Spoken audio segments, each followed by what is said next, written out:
এই রকম টেস্টি ফুলকপি আলু মটরশুঁটির ডালনা খেতে হলে আজকে এই রেসিপিটা অবশ্যই ফলো করো। এমনিতেই এখন শীতকাল, আর এই সময় ফুলকপি মটরশুঁটি যেহেতু সিজনাল, খেতেও খুব ভালো হয়।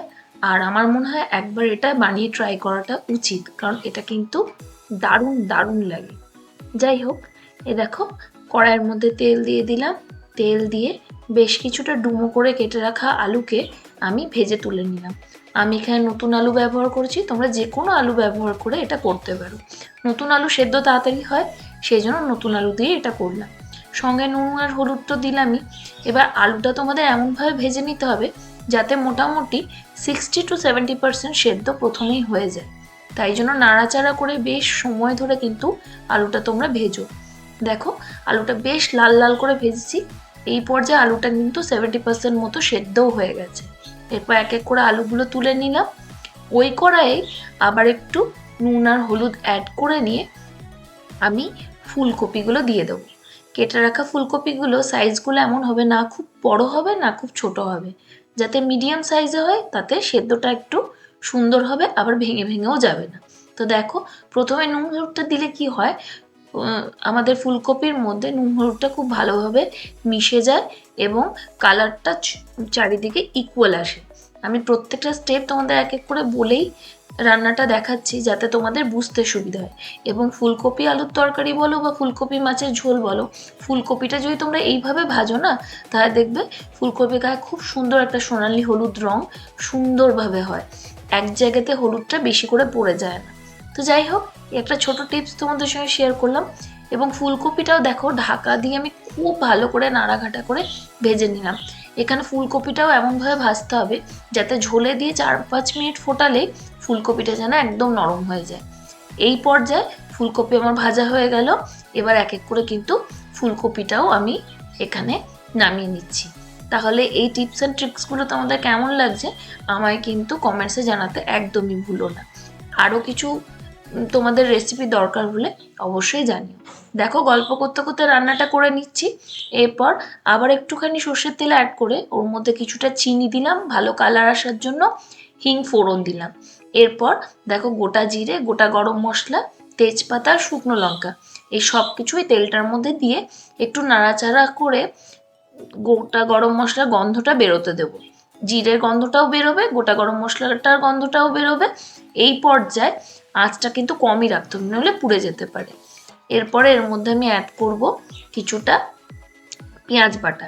কিছুটা বলতে মোটামুটি এখানে 100 গ্রাম পেঁয়াজের বাটা আমি ব্যবহার করেছি, যাতে করে ভালোভাবে গ্রেভিটা হয় সেই জন্য। পেঁয়াজ বাটাটা দিয়ে খুব ভালো করে আমাকে এখানে কষিয়ে নিতে হবে এবং একটু সময় নিয়ে এটাকে কষাতে হবে। এখনই কিন্তু আদা রসুন পেস্টটা দেবো না। একটু ভালো করে যখন পেঁয়াজ বাটাটা কষানো প্লাস ভাজা ভাজা হয়ে যাবে, তখন এর মধ্যে আমি সামান্য একটু আদার পেস্ট, সামান্য একটু রসুনের পেস্টটা দেবো। দেখো, আমি কিন্তু বেশ সময় ধরে পেঁয়াজটাকে কষিয়েছি, বেশ একটা ভাজা ভাজা টেক্সচার এসছে। তারপরেই কিন্তু আমি এর মধ্যে আদা আর রসুনের পেস্টটা দিয়েছি। আদা আর রসুন দিয়ে সেটাকেও আবার ভালো করে কষিয়ে নিতে হবে যাতে আদা রসুনের কাঁচা গন্ধটা কেটে যায়। দেখো, এখানে আমি খুব ভালো করে কিন্তু এটাকে কষিয়ে নিচ্ছি। এরপরে এর মধ্যে এক এক করে গুঁড়ো মশলাগুলো দিয়ে দেবো। ধনে গুঁড়ো, জিরে গুঁড়ো, লঙ্কা গুঁড়ো, হলুদ গুঁড়ো, এই সব কিছু দিয়ে আবারও মশলাটা কষাবো। তোমরা কি একটা জিনিস লক্ষ্য করেছো, এখনো এর মধ্যে কিন্তু কোনো জল ব্যবহার হয়নি। এখন টমেটো দেওয়ার পরেও খানিকক্ষণ কষিয়ে নিয়ে তারপর আমি জল দেবো। মাঝে মাঝে টিপস অ্যান্ড ট্রিক্সগুলো দিচ্ছি, তাতে রান্নাটা অনেক বেশি সুস্বাদু হবে।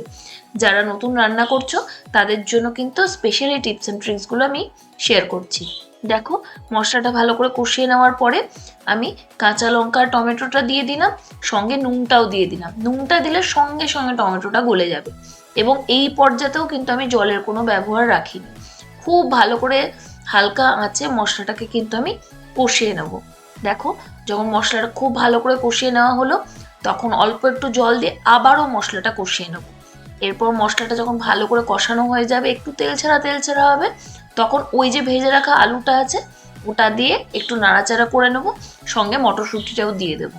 মটরশুঁটিটা এই পর্যায়ে এই কারণে দেবো, কারণ মটরশুঁটিটা সেদ্ধ হতে একটু তো সময় লাগবে, সেই জন্য মটরশুঁটিটা দিয়ে দিচ্ছি। দিয়ে আবারও খানিকক্ষণ কিন্তু আলু আর মটরশুঁটিটাকে কষিয়ে নেব। খুব সময় লাগে না মটরশুঁটি সেদ্ধ হতে, তবে একটু সময় লাগে বলেই আমি এখানে মটরশুঁটির ব্যবহারটা আগে করছি। আমি সময় ধরে ধরে বলে দিচ্ছি, কারণ তাতে বুঝতে পারবে কোন সবজির বয়লিং পয়েন্ট কতক্ষণ, কতক্ষণ ধরে দিলে, কোনটা আগে দিলে কোনটা পরে দিলে সবজির টেক্সচারটা একদম সুন্দর আসবে। আর দেখো নাড়াচাড়া করে নিলাম। এরপর কিন্তু আমি গরম জল ঢেলে দিচ্ছি।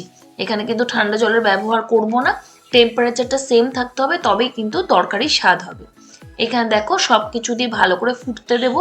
যখন মটরশুঁটি আলু ভালো করে ফুটে উঠবে, মটরশুঁটিটা সেদ্ধ হয়ে যাবে, আলু তো অলরেডি সেদ্ধ হয়েছিলই, নরম হয়ে যাবে, তখন ফুলকপিটা দিয়ে দেবো। ফুলকপিটা দিয়ে নিয়ে পরে আমি এখানে খানিকক্ষণ আরও ফোটাবো। মোটামুটি আমার 3 থেকে 4 মিনিট লেগেছিল ওটাকে ফোটাতে। ফুটিয়ে নিয়ে আমি কিন্তু নামানোর আগে এর মধ্যে দিয়ে দেবো সামান্য একটু ধনেপাতা কুচি, তার সঙ্গে দিয়ে দেবো আমি এখানে সামান্য একটু ঘি। ব্যাস, আর কিচ্ছু লাগবে না এই রান্নায়। এইটুকু হলেই কিন্তু আমাদের ফুলকপি আলু আর মটরশুঁটির ডালনা একদম রেডি। তোমরা জানিও তোমাদের এই রেসিপিটা কেমন লাগলো।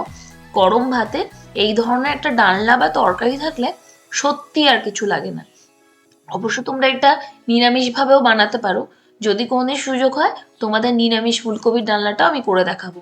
আপাতত টাটা, দেখা হচ্ছে পরের রেসিপি নিয়ে। তোমরা সবাই খুব ভালো থেকো।